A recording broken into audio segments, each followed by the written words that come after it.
తిరుమల శ్రీవారిని ఇష్టపడిన వాళ్ళంటూ ఎవ్వరు ఉండరు. మనందరికీ తెలుసు, ప్రతి ఒక్కరు ఇష్టపడతారు. ఆ దేవుని దర్శనం దొరకడం అంటేనే ఎంతో అదృష్టం అనుకుంటాం. అలాంటిది జగన్మోహన్ రెడ్డి గారు అధికారంలో ఉన్నప్పుడు ఏ రోజు కూడా తిరుమల మీద కానీ, తిరుమల ఇష్యూల మీద కానీ, దర్శనం మీద కానీ ఏ రోజు కూడా కంప్లైంట్స్ రాలేదు. కానీ ఎప్పుడైతే కూటమి ప్రభుత్వం ఏర్పడిన తర్వాత ఎన్ని టీటీడీ మీద చంద్రబాబు నాయుడు ఫస్ట్ సీఎంగా ఇంకా ప్రమాణ స్వీకారం చేయకముందే చూసాము మనము టీటీడీ మీద ఎన్ని అబంధాలు శ్రీవారి మీద నిందలేసి ఎంత పాపం కట్టుకున్నారో.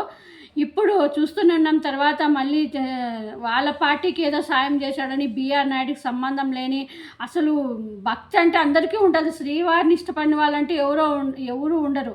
వాళ్ళు ఎవరికొవరికి ఇవ్వచ్చు. కానీ బీఆర్ నాయుడికి వాళ్ళకి సహాయం చేశారు, వాళ్ళ పార్టీకి సహాయం చేశారని బీఆర్ నాయుడు చైర్మన్ పదవిలో కూర్చోబెట్టిన తర్వాత తిరుమలలో అరాచకాలంటే అరాచకాలు. నిజంగా దేవుడిని ప్రేమించే వాళ్ళు ఎవరు కూడా బీఆర్ నాయుడిని చైర్మన్గా ఇష్టపడరు, శ్రీవారిని ఇష్టపడి అన్ని అరాచకాలు చేస్తున్నాడు అక్కడ బీఆర్ నాయుడు. ఏమైనా అంటే జగన్మోహన్ రెడ్డి గారు అధికారంలో ఉన్నప్పుడు నేను 5 years శ్రీవారిని దర్శించాలంటే అది అప్పటికి నీకు శ్రీవారి మీద ప్రేమ ఉన్నట్టు కాదు, ఇష్టం ఉన్నట్టు కాదు. అంటే ఒక ద్వేషం. జగన్మోహన్ రెడ్డి గారు ఏమన్నా అక్కడ ఉన్నారా? జగన్మోహన్ రెడ్డి గారు ఏమైనా చైర్మన్గా ఉన్నారా? జగన్మోహన్ రెడ్డి గారు రాష్ట్రానికి సీఎం, ప్రజలు ఎన్నుకున్న సీఎం. చంద్రబాబు నాయుడు ఈవీఎంలు ఎన్నుకున్న సీఎం కాదు, ప్రజలు ఎన్నుకొని 151 సీట్లతో బంపర్ మెజార్టీతో గెలిచిన జగన్మోహన్ రెడ్డి గారిని జగన్మోహన్ రెడ్డి గారు సీఎంగా ఉన్నారని నువ్వు తిరుమల శ్రీవారిని దర్శించుకుంటే నీ స్వార్థం. దేవుడు కూడా నిన్ను క్షమించడు, దేవుడు కూడా ఇలాంటి వాళ్ళని ఇష్టపడడు అనేది కూడా తెలుసు.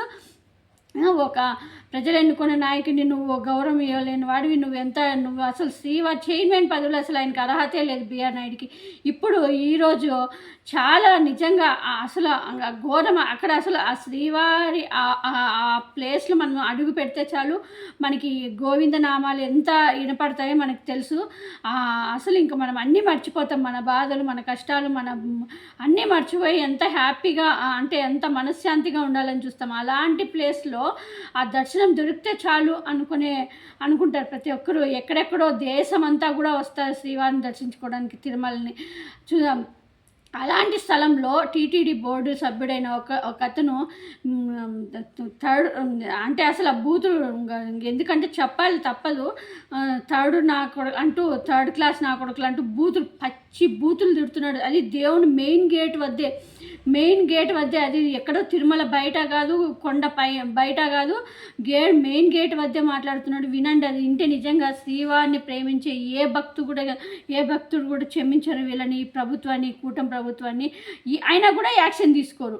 ఇంత చూస్తున్నా, తెలుస్తున్నా, వింటున్న చెవులతో కూడా యాక్షన్ తీసుకునే దమ్ము చంద్రబాబు నాయుడికి లేదు. ఎందుకంటే బీఆర్ నాయుడు ఛానల్ ఉంది. ఏమైనా వీళ్ళపైన తప్పుడు అంటే శ్రీవారి కన్నా వీళ్ళకి ఆ బీఆర్ నాయుడే ఎక్కువైపోయినాడు అనమాట. వినండి.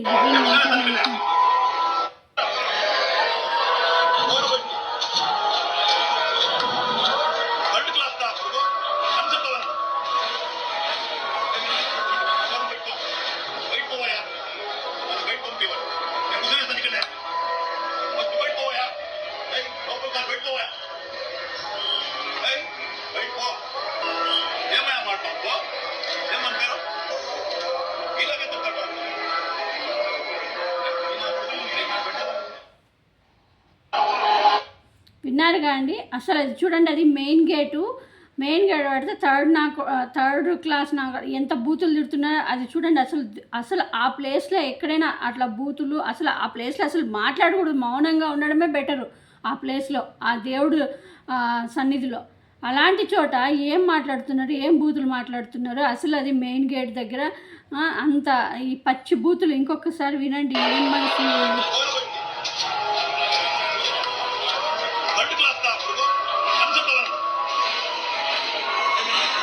విన్నారుగా.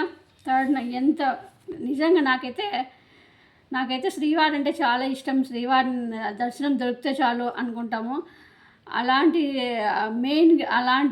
ప్లేస్లో ఇలాంటి బూతులు మాట్లాడడము నిజంగా ఒక పెద్ద మచ్చ అనే చెప్పుకోవాలి. ఇది ఓన్లీ టీడీపీకే చెందుతుంది.